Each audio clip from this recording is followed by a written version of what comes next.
سلامونه درنو لیدونکو، یو ځل بیا ښه راغلاست د CSS د کورس 5مه ویډیو کې زما عبدالله ستاسو سلامونه ومنئ. په دې ویډیو کې به موږ دا وایو چې څنګه کولی شو د HTML سټرکچر کې د انټرنل لینګویج CSS څخه استفاده وکړو. راځو د هغه دپاره موږ دلته لومړی کوډ راخلاصوو، نوی ډاکومنټ راخلاصوو. د نوي ډاکومنټ لپاره موږ کنټرول ان وایو، دلته موږ لینګویج انتخابوو، کنټرول ایس کوو، سټاپ صفحه باندې internal CSS. ښه، اوس دا رن کوو، د زوم کوو یو څه. په دې ځای کې موږ اوس راځو د انټرنل CSS د استفاده کولو لپاره موږ تاسو په لومړي شرط باندې باید پوه. کله چې موږ انټرنل CSS استفاده کوو، موږ دلته راځو په هیډ کې، په دې ځای کې ورته لیکو چې سټایل. لومړی زه یو ځل دې ته عنوان ورکوم، انټرنل یا انفیج CSS. ښه، زه اوس راځم په دې ځای کې لیکم چې سټایل.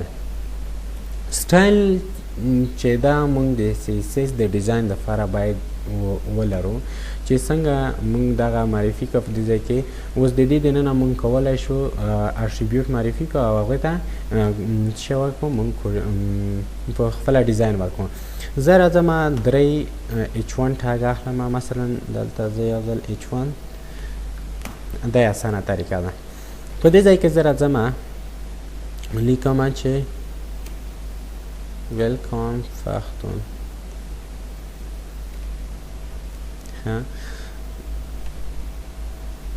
په دې ځای کې لیکم چې ویلکم ټو مای یوټیوب چینل.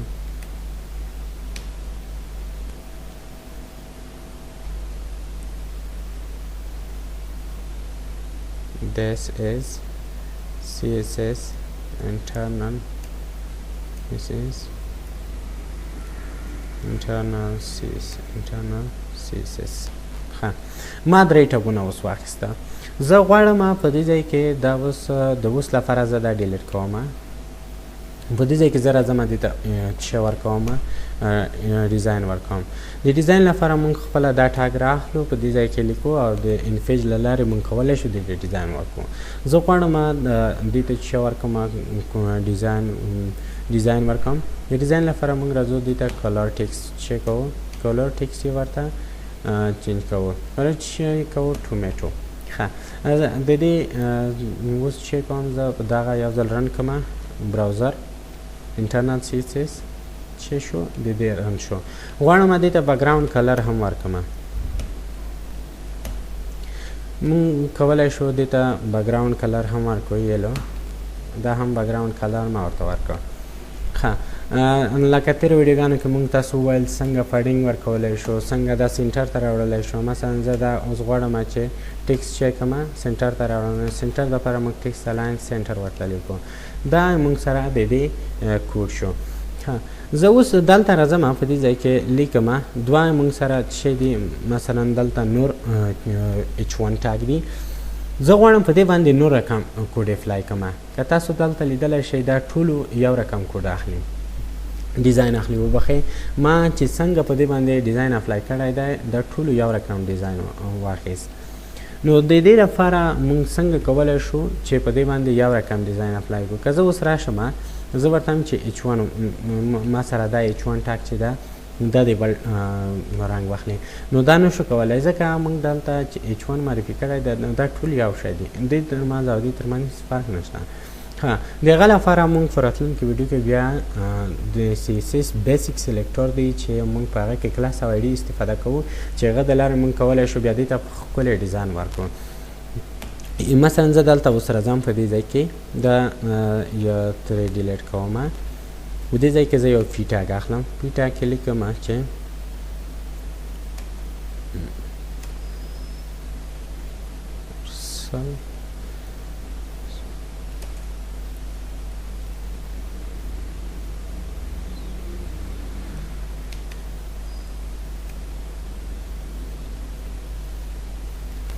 For solve this problem we use CSS basic selectors. د دې د لپاره موږ بیا څه وایو د CSS basic selector. ښه اوس زه دلته راځم دې والې ډیزاین ده اخیستی د دې لپاره چې فی ټاګ او H1 ټاګ د بیل بیل ټاګونه دي د فی ټاګ لپاره موږ دلته راځو فی ټاګ ته خپل ډیزاین ورکوو که تاسو اوس راشئ دا ډیزاین په اپلای کوئ کولی شئ زه غواړم دې ته څه ورکوم کلر چې وایټ ورکوم کلر دی باید څه اوسي وایټ او بکګراوند کلر ورته څه ورکوم بلاک ورکوم بکګراوند کلر مې ورته دغه ورکړ نو څه شو زموږ سره د دې کوډ راغی ښه دا د دې ترمنځ د فی او د H1 ترمنځ توپیر شته ښه اوس زه غواړم چې دا پرابلم سلف کړم د دې پرابلم یا د دې مشکل د حل کولو لپاره موږ کومه طریقه لرو د هغه لپاره موږ د HTML بیسیک سلیکټر لرو بیسیک سلیکټر کې موږ سره آی ډي او کلاس ته چې دې ته موږ او تاسو بیا کلاس یا آی ډي معرفي کوو مثلا دلته موږ څه لرو درې ټاګونه لرو دغه دپاره موږ بیا دلته دې ته څه معرفي کوو آی ډي مثلا د آی ډي بیا موږ تاسو په څه شي باندې اکسس کوو آی ډي بیا موږ تاسو په هاش باندې اکسس کوو دې ته نوم ورکوم مثلا ما دا نوم ورکړه تاسو کولی شئ بیا دغه ډېر په ښه شکل باندې د آی ډي هلته استفاده کوئ په دې ځای کې به راځئ دلته باید تاسو په هاش باندې څه کوئ دغه بیا اکسس کوئ چې بیا تاسو کولی شئ دې ته په اسانه ډول باندې څه ورکئ کلر ورکئ